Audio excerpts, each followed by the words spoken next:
There was a lady lived at Leith, a lady very stylish, man. And yet, in spite of all her teeth, she fell in love with an Irishman. A nasty, ugly Irishman.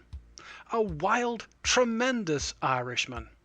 A tearing, swearing, thumping, bumping, ranting, roaring Irishman.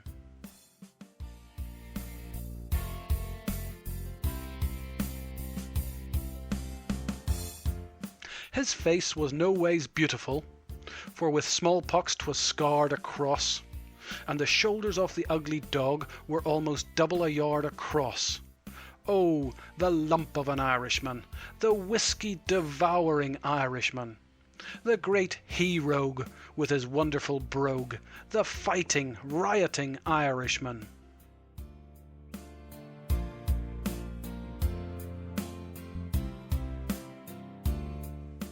One of his eyes was bottle green, and the other eye was out, my dear, and the calves of his wicked-looking legs were more than 2 feet about, my dear. Oh, the great big Irishman, the rattling, battling Irishman, the stamping, ramping, swaggering, staggering, leathering swash of an Irishman.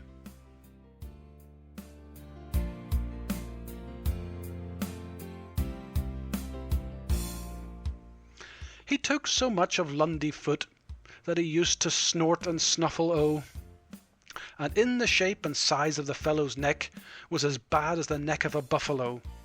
Oh, the horrible Irishman, the thundering, blundering Irishman, the slashing, dashing, smashing, lashing, thrashing, hashing Irishman.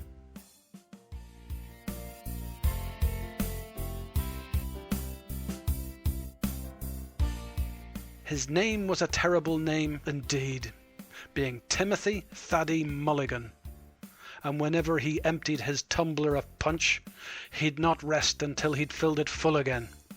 The boozing, bruising Irishman, the toxicated Irishman, the whiskey, frisky, rummy, gummy, brandy, no dandy Irishman.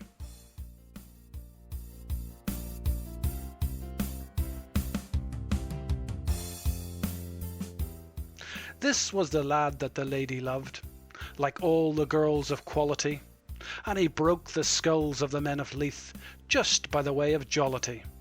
Oh, the leathering Irishman, the barbarous, savage Irishman, the hearts of the maids and the gentlemen's heads were bothered, I'm sure, by this Irishman.